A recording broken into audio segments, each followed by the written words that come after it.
தம் எனக்காக விட்டேன், சரக்கு என் வைஃப்காக விட்டேன், வயலன்ஸ் என் பையனுக்காக விட்டேன். ஆனா என் பையனுக்கு ஒண்ணுனா விட்டதை தொட்டு தானே ஆகணும். Bad boy. Good bad ugly வெற்றி நடை போடுகிறது.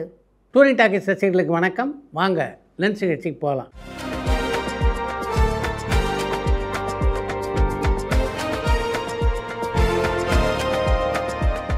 என்னம்மா முதல் கேள்வி? கோபக்கார இளையராஜா சாருக்கும் சாதுவான வாலி சாருக்கும் பாடல்கள் எழுதுறதுல எப்படி ஒத்து போச்சுன்னு சென்னையிலேருந்து சந்தனகுமார் கேட்டிருக்காங்க. இளையராஜாவுக்கு கோபமே வராது அப்படின்னு எப்படி சொல்ல முடியாது? அது மாதிரி இளையராஜாவை கோபக்காரர் என்றும் சொல்ல முடியாது. சில சமயங்களில் கோபப்படுவாரே தவிர எப்போ பார்த்தாலும் கோபப்படுகின்றவர் அல்ல இளையராஜா. அதன் காரணமாக தான் வாலிக்கும் இருக்கும்படியே நல்லதொரு அண்டர்ஸ்டாண்டிங் இருந்தது. Super star Rajinikanth sir Ajithkumar சார்னுடைய எந்த படத்தையாவது பார்த்து வீட்டுக்கு கூப்பிட்டு அவரை பாராட்டி இருக்காரான்னு காஞ்சிபுரம்லேருந்து சரவணன் கேட்டிருக்காங்க.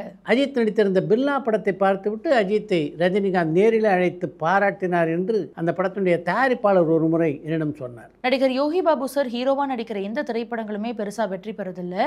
அப்புறம் எதுக்கு அவர் திரும்பவும் ஹீரோவா வச்சு நிறைய திரைப்படங்களை இயக்கிறதுக்கு முன் வராங்க? அவருடைய படங்கள் எல்லாம் அவ்வளோ பெரிய வசூலை பண்ணுதா அல்லது போட்ட பணத்தையாவது திரும்ப எடுக்குதான்னு பொள்ளாச்சியிலிருந்து விக்னேஸ்வரன் கேட்டிருக்காங்க. யோகி பாபு விட்டுருங்க, மற்ற பல கதாநாயகர்கள் இப்போ தமிழ் திரைப்படம் நடிச்சிட்ருக்காங்க. அவங்க நடிக்கிற படங்கள்லாம் வெற்றி படங்கள்லாம் அமையுதா என்ன? ஆனாலும் அவங்கள வச்சு திரும்ப படம் எடுத்துகிட்டே இல்லையா? அது மாதிரி தான் யோகி பாபு விட்டும் படங்களை எடுத்துக்கொண்டிருக்கிறார்கள். நடிகர் சிவகார்த்திகேயனுடைய மதராசி திரைப்படம் பராசக்தி திரைப்படத்துக்கு முன்னாடியே தியேட்டர்ல வருமா அல்லது பராசக்தி திரைப்படத்துக்கு அப்புறமா ரிலீஸ் ஆகுமான்னு கோயம்புத்தூர்லேருந்து அஜய் கேட்டிருக்காங்க. பராசக்தி திரைப்படத்தினுடைய படப்பிடிப்பு புயல் வேகத்தில் நடைபெற்று கொண்டிருக்கிறது. ஆனால் மதராசி திரைப்படத்தினுடைய படப்பிடிப்பு அந்த வேகத்தில் நடைபெறவில்லை அப்படின்றது எல்லோரும் அறிந்த விஷயம். அதனால் மதராசி திரைப்படத்தை பராசக்தி திரைப்படம் முந்திக் கொள்வதற்கு வாய்ப்புகள் இருக்கின்றன. இசையமைப்பாளர் இளையராஜா சார் எப்பவுமே இப்படிதானா இல்லை சில வருஷமாக தான் இப்படி மாறிட்டாரா? ஏன் யாருக்கிட்டையுமே சரியா மிங்கிள் ஆக மாட்டாருன்னு கோவைப்புத்தூர்லேருந்து பாபு கேட்டிருக்காங்க. இளையராஜா எல்லா காலகட்டத்திலும் இப்படி இருந்ததாக சொல்ல முடியாது. ஆரம்பத்தில் எல்லோருடனும் கலகலப்பாக பேசுகின்ற வழக்கமுடையவராகத்தான் இளையராஜா இருந்தார். ஒரு காலகட்டத்துக்கு பின்னால் தான் இப்படிப்பட்ட மாற்றங்கள் அவரிடையே ஏற்பட்டன. சாய் அபியங்கருடைய லைனப்ஸை பார்க்கும்பொழுது எல்லாரும் நெப்போட்டிசம்னு சொல்கிறாங்க. சில பேர் அவங்களுடைய கம்யூனிட்டினால தான் ஒரு படத்தினுடைய ரிலீஸ்க்கு முன்னாடி இவ்வளோ ப்ராஜெக்ட்ஸோடைய லைனப்பில் இருக்காருன்னு சொல்கிறாங்க. அப்படி பார்த்தா தயாரிப்பாளர் ஆகாஷ் பாஸ்கரனுடைய முதல் படமே இட்லி கடை தான். அண்ட் அவருடைய லைனப்புமே படம் ரிலீஸ் ஆகிறதுக்கு முன்னாடி நிறைய இருக்குது. ஏன் சார் இந்த பார்ஷியாலிட்டின்னு சென்னையிலிருந்து கௌஷிக் கேட்டிருக்காங்க. இது போன்ற விமர்சிப்பதையே ஒரு சிலர் தொழிலாக வைத்துக் கொண்டிருக்கிறார். அது போன்ற விமர்சனங்கள் எல்லாம் புறந்தள்ளி விடுவது நல்லது அப்படின்னு நினைக்கிறேன். Ilaiyaraaja sir, Bharathiraja sir and Vairamuthu இவங்க 3 பேரும் எத்தனை தமிழ் திரைப்படங்கள்ல சேர்ந்து பணியாற்றி இருக்காங்கன்னு கடலாடியிலிருந்து பாலசுப்ரமணியன் கேட்டிருக்காங்க. பாரதி ராஜா, இளையராஜா, வைரமுத்து ஆகிய 3 இணைந்து பணியாற்ற தொடங்கிய முதல் திரைப்படம்னா அது நிழல்கள் என்ற திரைப்படம். அதற்கு பின்னாலே 10 திரைப்படங்களிலே அவர்கள் 3 இணைந்து பணியாற்றி இருக்கிறார்கள். ஜாதகத்தை சரியா கணிக்கக்கூடியவர் ராஜேஷ் சாரா அல்லது வெண்ணிராடை மூர்த்தி சாரான சென்னையிலிருந்து சந்தனகுமார் கேட்டிருக்காங்க. மிகச்சரியாக ஜாதகங்களை கணிக்கக்கூடிய ராஜேஷ், வெண்ணிராடை மூர்த்தி ஆகிய இருவருமே என்னுடைய சிறந்த நண்பர்கள். ஆனாலும் இவங்க 2 பேர்த்தையும் என்னுடைய ஜாதகத்தை காட்டி கணித்து தரும்படி நான் சொன்னதில்லை.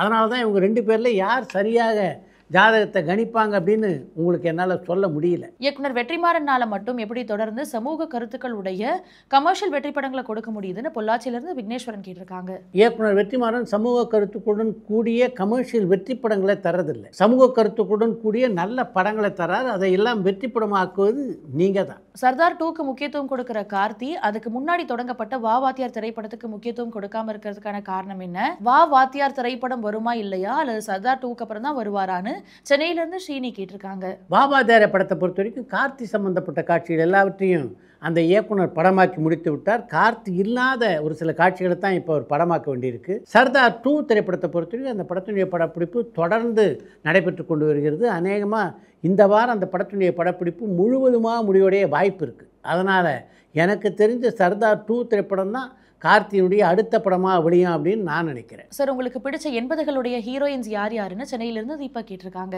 எனக்கு பிடித்த 80s ஹீரோயின்னா ராதிகா, ராதா, ரேவதி ஆகிய 3 சொல்லலாம். தெலுங்குல மசாலா படங்கள் மட்டும் தான் வருதுன்னு தொடர்ந்து ரசிகர்கள் கிட்ட ஒரு விமர்சனம் இருந்துட்டே இருக்கு. ஆனா கடந்த 2-3 வருடங்களா சின்ன பட்ஜெட்ல நிறைய ஜானர்ஸ்ல நல்ல நல்ல படங்கள் வெளியில வந்திருக்கு.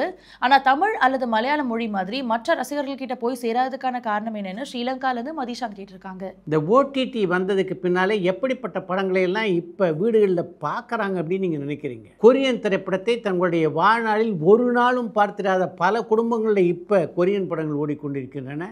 பிரெஞ்சு படங்கள் ஓடிக்கொண்டிருக்கின்றன. அது மாதிரி தான் தெலுங்கு, மலையாளம் இப்படி எல்லா படத்தையும் பார்க்குறாங்க. தெலுங்கில் வெளியாகின்ற நல்ல நல்ல படங்களை எல்லாம் ரசிகர்கள் பார்க்கவில்லை என்றோ அதற்கு ஆதரவு தரவில்லை என்றோ சொல்ல முடியாது. குட் பேட் அக்லி திரைப்படம் ஒரு ஹை பட்ஜெட்ல உருவான மேஷப் திரைப்படம் மாதிரி தான் எனக்கு தோணுச்சு.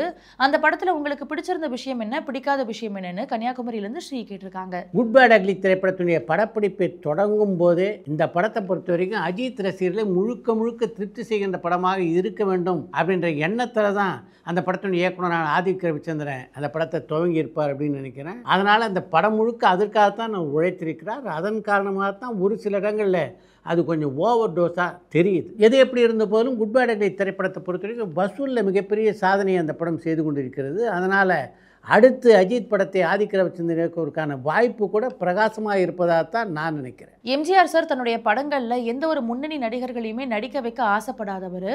ஆனால் ஏன் ஒரு சில படங்களில் மட்டும் முத்துராமன் சார் நடிக்க அவர் அனுமதிச்சாருன்னு திருச்சியிலேருந்து பாலு கேட்டிருக்காங்க. பல ஹீரோக்கள் முத்துராமனை இன்னொரு ஹீரோ அப்படின்னு பார்த்ததே இல்லை அந்த காலகட்டத்தில். அதன் காரணமாகத்தான் பல கதாநாயகர்களோடு அவர் தொடர்ந்து இணைந்து நடித்து கொண்டிருந்தார். நடிகர் சிவராஜ்குமார் சார் அல்லது அவருடைய குடும்பத்தினர்கிட்ட அவருடைய உடல்நிலை பற்றி பேசுறதுக்கான வாய்ப்பு உங்களுக்கு கிடைச்சதா? ஏன்னா அவருக்கு விஷஸை கன்வே பண்ண முடிஞ்சுதா? அவர் இப்போ என்ன பண்ணிட்டு இருக்காருன்னு கோயம்புத்தூர்லேருந்து அஜய் கேட்டிருக்காங்க. சிவராஜ்குமார் குணமடைந்ததற்கு பின்னாலே அவருடைய குடும்பத்தினரோடு பேசக்கூடிய வாய்ப்பு எனக்கு கிடைக்கல. இப்போ கன்னடம், தமிழ் ஆகிய மொழிகளில் திரைப்படங்களிலே தொடர்ந்து நடித்து கொண்டிருக்கிறார் சிவராஜ்குமார். அன்பறிவு சார் டைரக்ஷனில் அடுத்த திரைப்படத்தினுடைய ஷூட்டிங் எப்போ ஸ்டார்ட் பண்ண இருக்காங்கன்னு ரவி கேட்டிருக்காங்க. அன்பறிவு இயக்கத்திலே கமல்ஹாசன் நடிக்க இருக்கின்ற படத்தினுடைய படப்பிடிப்பு தக் லைஃப் திரைப்படத்தினுடைய வெளியீட்டுக்கு பின்னால் தான் தொடங்கும் அப்படின்னு நினைக்கிறேன். ஜெயிலர் பார்ட் 2 திரைப்படத்தில் நடிகர் எஸ்.ஏ. சூர்யா சார் நடிக்கிறாரான்னு கரூர்லேருந்து விக்ரம் கேட்டிருக்காங்க. ஜெயிலர் 2 திரைப்படத்தை நடிப்பதற்கு எஸ்.ஏ. சூர்யா இதுவரையிலே ஒப்பந்தமானதாக தெரியல. மேடைகளில் பேசுறதுக்கு நடிகர் அல்லது நடிகைகள் எவ்வளவு சம்பளம் வாங்குவாங்கன்னு சென்னையிலேருந்து சந்தனகுமார் கேட்டிருக்காங்க. மேடையிலே பேசுவதற்கு நடிகர் நடிகைகள் என்ன சம்பளம் வாங்குவார்கள் என்பது அந்த நடிகர் நடிகைகளையும் எந்த மேடையிலே அவர்கள் பேசப் போகிறார்கள் என்பதையும் பொறுத்தது.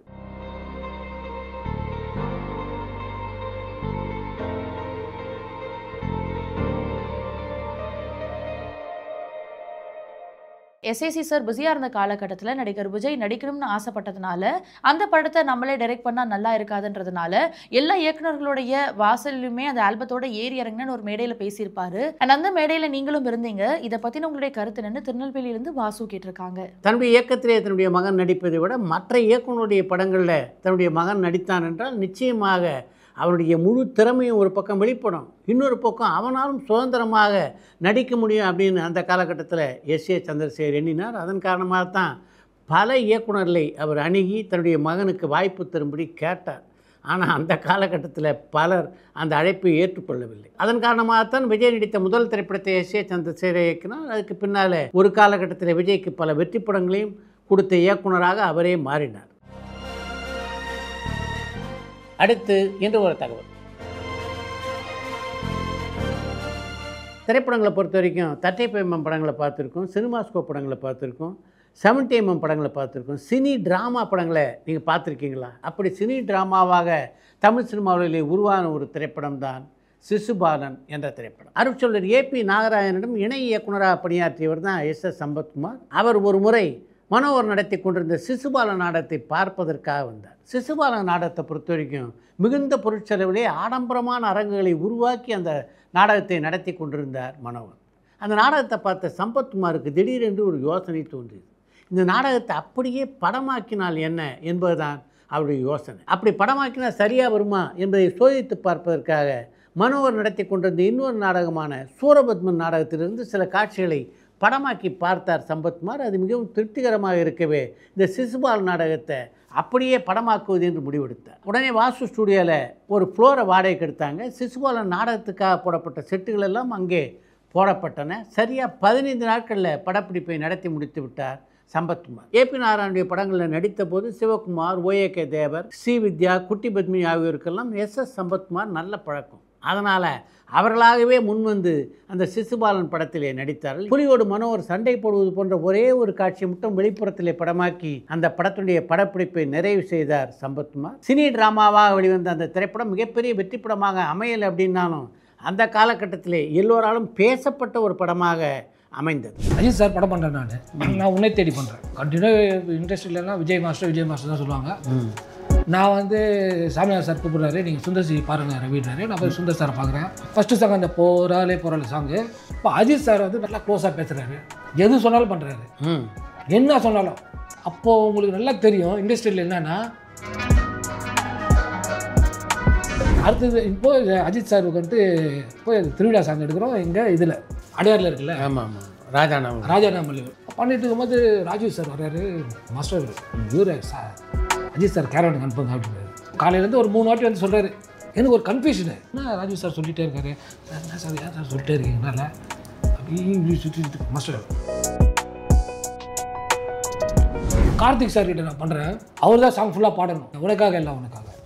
சென்னையில் வந்து இங்கே ஃப்ளோரில் வந்து செட்டு 2 to 9 கொஞ்சம் சீக்கிரம் முடிச்சிடுங்க, 3 நாள் இங்கே டைம் கொடுத்துட்டாங்க. கார்த்திக் சார் வராரு சார், கார்த்திக் சார் வராரு, வருவார். கரெக்டாக 5 மணிக்கு வந்தார் சார். நான் பயங்கர எனக்கு என்னென்னா, பரபரப்பான சினிமா செய்திகள், நட்சத்திரங்களின் பேட்டிகள், சினிமா வரலாறு ஆகியவற்றை பார்க்கவும் படிக்கவும் உங்களுக்கான இணையதளம் tourantalkies.co.